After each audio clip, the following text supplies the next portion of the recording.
உங்களுக்கென்று தேவன் ஒரு வார்த்தையை, ஒரு வழிநடத்துதலை, ஒரு தரிசனத்தை, ஒரு திட்டத்தை, ஒரு வாக்கு தத்தத்தை அவர் கொடுத்திருந்தால், சூழ்நிலை எல்லாம் எதிர்மறையாக இருந்தாலும் அந்த நேரத்தில் கர்த்தருடைய வார்த்தையை பிடித்துக் கொள்ள முடியுமா? அவர் உங்ககிட்ட பேசிட்டார்னா எவன் என்ன சொல்றது? எந்த சூழ்நிலை என்ன பண்ணும்? எபிரேயர் 13ஆம் அதிகாரம் 5-6 வசனங்கள்.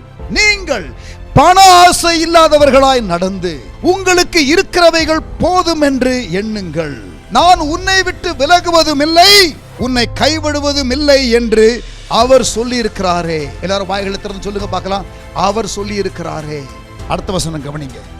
அதனாலே, எதனாலே? அவர் சொல்லி இருக்கிறதுனாலே நாம் தைரியம் கொண்டு, கர்த்தர் எனக்கு சகாயர், நான் பயப்படேன், மனுஷன் எனக்கு என்ன செய்வான் என்று சொல்லலாமே. 5ஆம் வசனத்தினுடைய கடைசி வார்த்தை சொல்லி இருக்கிறாரே. 6ஆம் வசனத்தினுடைய கடைசி வார்த்தை சொல்லலாமே. சேர்த்து சொன்னால் சொல்லி இருக்கிறாரே, சொல்லலாமே. அவர் சொல்லிட்டார்ல, நீங்களும் சொல்லலாமே.